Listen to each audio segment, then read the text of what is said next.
Дечињата, особено нивното здравје е нешто најважно на секој родител, а исто така и на оние, односно луѓето во белите мантили кои се задолжени за нивното здравје. Нов ЕКГ апарат доби детското одделение. Апаратот е во вредност од 3000 евра, а од сопствени средства го набави Штипската клиничка болница. Инаку денес традиционално беа поделени и пакетчиња на дечињата кои поради својата здравствена состојба новогодишната ног ќе мора да ја пречекаат во болница.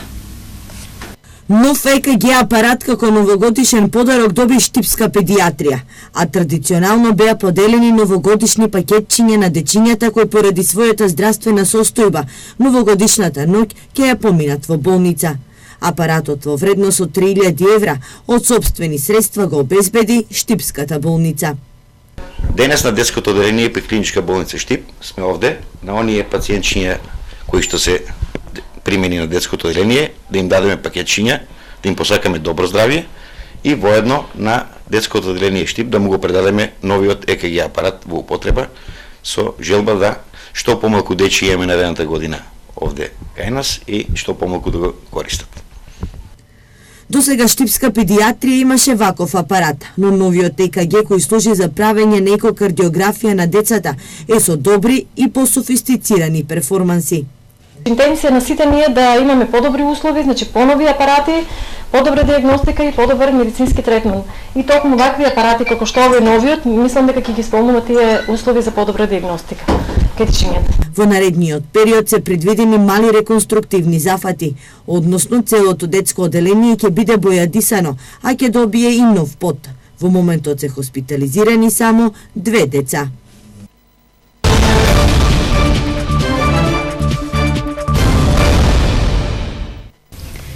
Дежурните служби во градот подготвени новогодишната ноќ да помине во најдобар можен ред.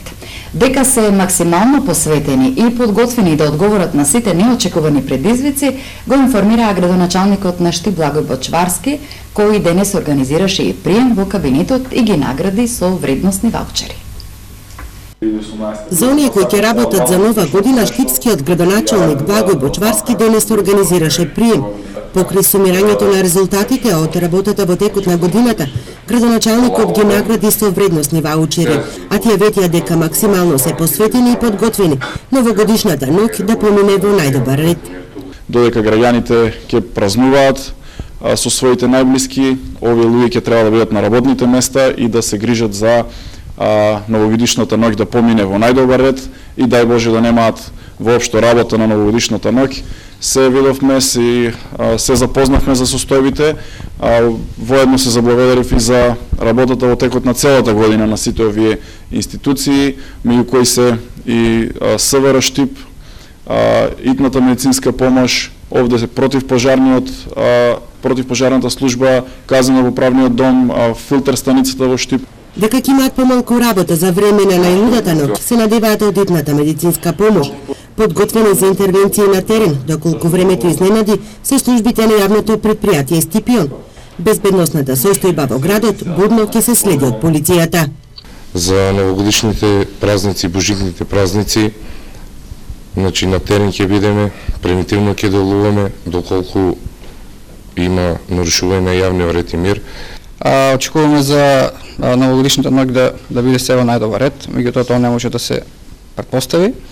Располагаме со доволен број на екипи, така да спремни сме да ја пречекаме новата година и божикните празници. Што се однесува до јавното предпријатие, спремно да ги дочека новогодишните и божикните празници, доколку временските прилики не ни се наклонити, ние ќе излеземе и ќе реагираме.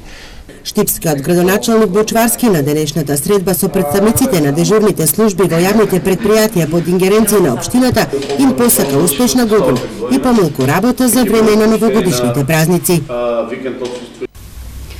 Најдобар меѓу најдобрите. Љупчо Денков е прогласен за најдобар полицаец во Штипската полициска станица за 2017 година. Чест и задоволство ми оваа година што ово признание ми припадна на мене. Како на мене, така заслужници и моите останати полициски службеници, колеги од полициската станица, бидејќи секогаш работите на терен ги спроведуваме тимски.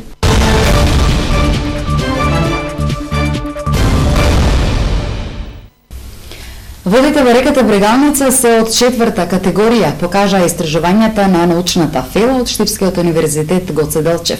По отечението на реката има низа на загадувачи, а засега општините имаат само 3 прочистителни станици за отпадни води. Во моментов во Кочани се гради голема прочистителна станица.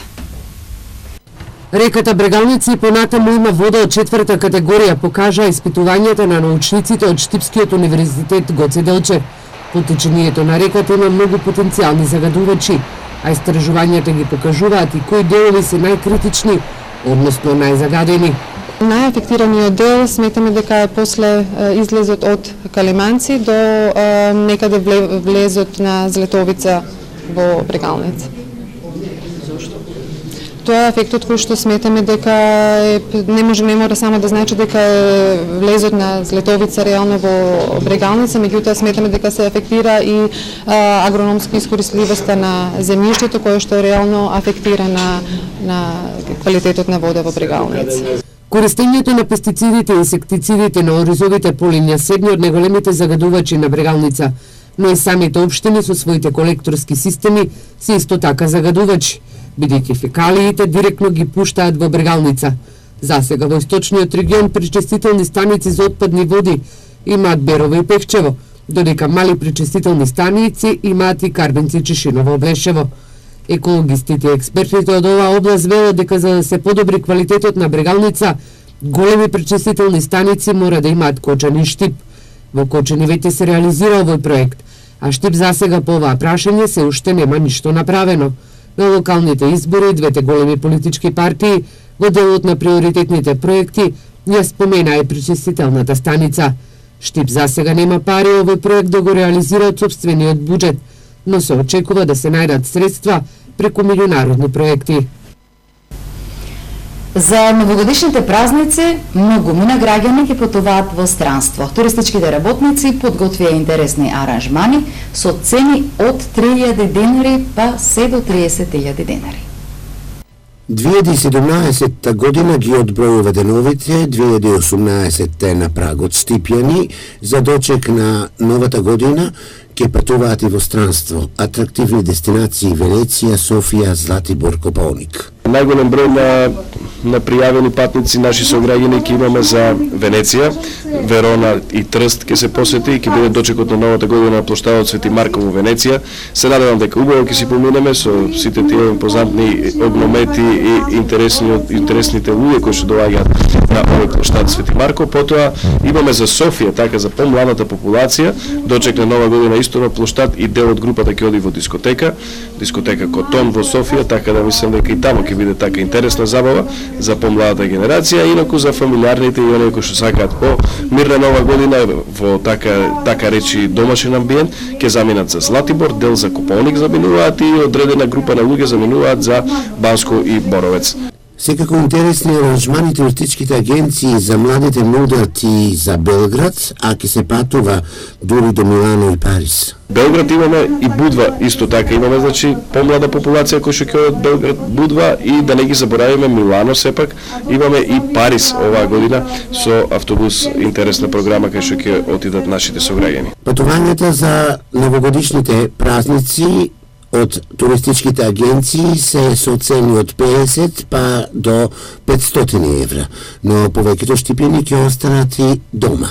Пречекот на новата година дома зависи на секому од буџетот, а повеќето млади штипени ќе бидат низ градските кафуниња и во ресторантите. Општина Штип ги одбра најдобрите новогодишни декорации во градот. Утре ќе им бидат врачени признанијата на добитниците во 3 категории: за најубаво украсени деловен, приватен и угостителски објект. Комисијата за избор на најдобро украсен објект по повод новогодишните празници направи увид на ден 25.12 и 26.12 во вечерните часови и го изврши од она што го виде и го изврши средниот избор.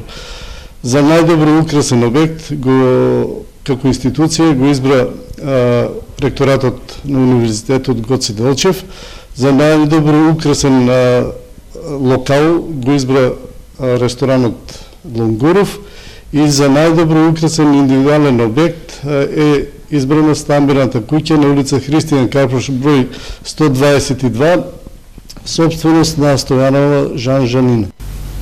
Кучењата скитници представуваат голем проблем во сите градови. Утре во општина Берово ќе се спроведе акција за заловување на кучењата скитници. Од општината најавуваат повеќе вакви акции од страна на лиценциран оператор кој на територијата на општината ќе ги заловува и третира кучењата скитници. Доколку во утрешната акција се залови куче кое што има собственик, трошоците за заловување треба да ги поднесе самиот собственик, а ќе следува и казна согласно Законот за комунални дејности, Одлуката за комунален ред и Законот за благосостојба на животните. Додека пак општина Штип проблемот со кучењата скитници планира да го решава со градење на стационар.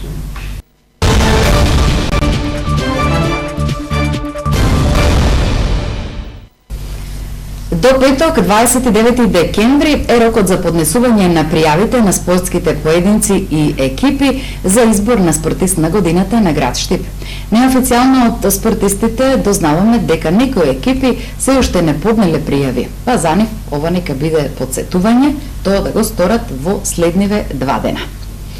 Ракометниот клуб Текстилец од Штип, есенскиот дел во првата лига на Македонија, го заврши на 6-то место во конкуренција на 14 екипи.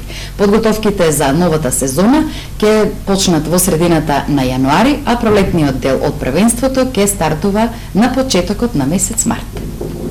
Со релативно млади и амбициозни сили, ракометниот клуб Текстилец од Штип го заврши есенскиот дел во првата македонска лига на 6-то место, кое носи сигурност за понатамошниот тек од првенството. Можеше да биде и подобро, но повредите на неколку клучи играчи беа причина за губење на некои планирани бодови. А ракометниот клуб Текстилец се надпреварува во прва лига, во која се надпреваруваат 14 екипи. Во текот на есенскиот дел одигравме 13 надпревари, од кои 8 победивме и 5 загубивме и го освоивме 6-то место на табелата. Во текот на првенството по моје игравме доста солидно, можеби останавме куси за 3 до 6 бода, но како што планирав на почетокот на првенството, сепак и ова е голем успех за нашата екипа, рачунајќи го состава на екипата. Во нашата екипа моментално се надпреваруваат младинци и кадети со 23 сениори. Збор за конкуренцијата, реколте 14 екипи, кој се фигурира во оваа лига и за нивната селина јачина, кои се фаворити, кои се на првите позиции? Добро, изразит фаворите екипата на Буто, која е ново формирана, е составена од играчи на Металург, поранешни играчи на Металург, на Вардар, кои не успеа да се вметнат во првата екипа, така да речем Металург ги собра тие играчи, финансски е појак и така се на прво место со 39 бода или без порез. Втора екипа е Металург Јуниор, но далеко е послаба, нешто појак од нас, додека екипите на Струга, по Вардар Вардар сега, ние и Преспа сме тука некаде на скоро исто ниво. Останатите се на пониско ниво. Личе, дали сте се довели до 6-то место, бидејќи рековте дека екипата е во главно костур млади ракометари? Добро, јас сум, како што реков, сум задоволен. Се надевам дека во идната година ќе ги повториме овие резултати, да останеме некаде на врвот на табелата, меѓу 4-то, 5-то, па и 3-то место. Подготовките за пролетниот дел ракометарите на Текстилец ќе ги започне во средината на месец јануари и тие ќе се одвиваат во ракометниот храм, спортската сала на основното училиште Тошо Арсов, а стартот на првенството на пролетниот дел ќе биде во почетокот на месец март. Ја следете информативната програма на Ирис телевизија. Имајте пријатна вечер.